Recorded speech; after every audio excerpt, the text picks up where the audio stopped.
پہلی بات تو یہ جان لیجئے کہ مہدی دو ہیں،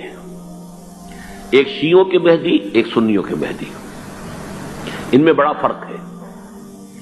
شیعہ حضرات مہدی کو مانتے ہیں، وہ ان کے 12ویں امام ہیں،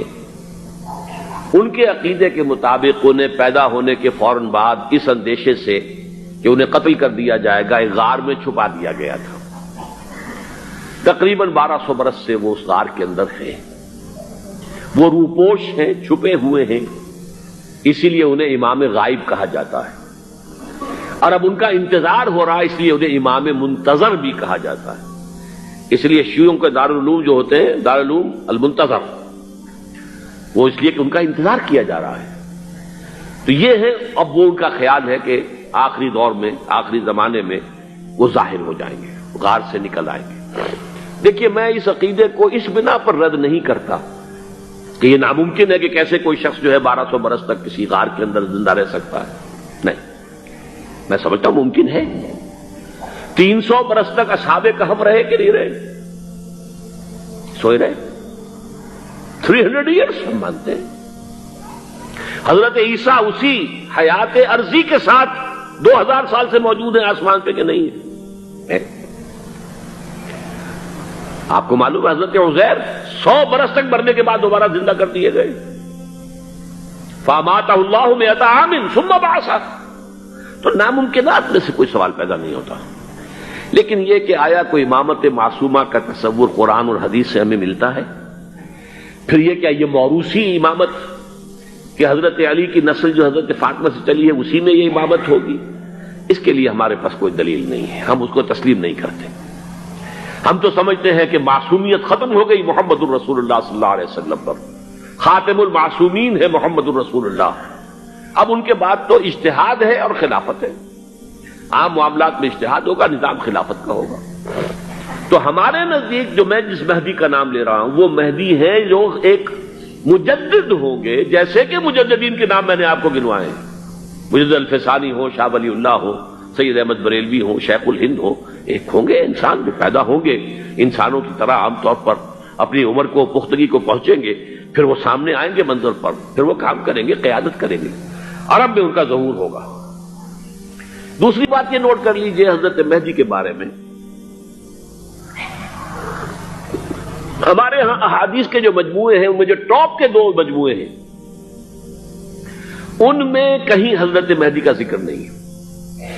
نہ صحیح بخاری میں نہ صحیح مسلم میں، لیکن ہم اسے نظر انداز نہیں کر سکتے کہ صحائح ستہ کی بقیہ 4 کتابوں کے اندر موجود ہیں،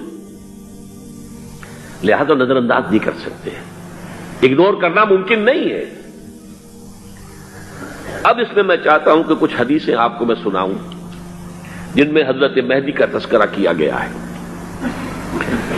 پہلی ہے وعن عبداللہ ابن مسعود قال قال رسول اللہ صلی اللہ علیہ وسلم، حضرت عبداللہ ابن مسعود سے روایت ہے، وہ فرماتے ہیں کہ حضور نے ارشاد فرمایا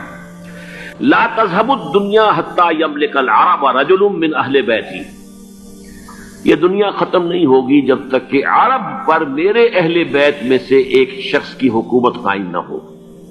اور آپ کو معلوم ہے کہ آج تک عرب پر حضور کے اہل بیت کی کوئی حکومت قائم نہیں ہوئی، اور جب قائم ہوئی بھی تھی حضرت علی کو اگر شمار کیا جائے، اس لیے کہ حضور نے وہ جو مشہور واقعہ ہے کہ ایک چادر میں لے لیا تھا حضرت علی کو اور حضرت فاطمہ اور حضرات حسنین کو، اللہم ہؤلاء اہل بیتی، اے اللہ یہ بھی میرے اہل بیت ہیں، تو حضرت علی کی بھی حکومت منعقد نہیں ہوئی، پورے عالم اسلام پر ان کی حکومت نہیں تھی، اس لیے کہ شام اور مصر دونوں صوبے جو ہیں انہوں نے ان کی اطاعت قبول نہیں کی تھی۔ اس حوالے سے یہ معاملہ ابھی ہونا ہے۔ لا تذهب الدنيا حتى يملك العرب رجل من اہل بیتی یواطئ اسمہ اسمی، اس کا نام وہی ہوگا جو میرا نام ہے، یعنی محمد صلی اللہ علیہ وسلم، اور ان کا نام بھی، مہدی کا نام بھی محمد ہو، مہدی تو ان کا لقب ہے۔ یہ ترمذی میں بھی ہے، ابو داؤد میں بھی ہے، سنن ابی داؤد، جامع ترمذی، بلکہ ابو داؤد میں ایک اور روایت ہے، قال، حضور نے فرمایا لو لم يبقى من الدنيا الا يوم، اگر دنیا کی زندگی میں سے کچھ بھی نہ بچے سوائے ایک دن کے، لطول اللہ تعالی ذالک الیوم، تو اللہ تعالیٰ اس دن کو لمبا کر دے گا، حتی یبعث فیہ رجلا منی، یہاں تک کہ میرے خاندان میں سے ایک شخص کو اٹھائے گا، من اہل بیتی، میرے اہل بیت میں سے، یواطئ اسمہ اسمی و اسم ابی ہے اسم ابی، جس کا نام میرے نام پر ہوگا، جس کی والد کا نام میرے والد کے نام پر ہوگا، محمد ابن عبداللہ ان کا نام ہوگا، اور وہ یملأ الارض قسطا وعدلا کما ملئت ظلما وجورا، وہ سرزمین عرب کو عدل اور انصاف سے اسی طرح بھر دیں گے جیسے کہ وہ ظلم اور زیادتی سے بھر چکی ہوگی۔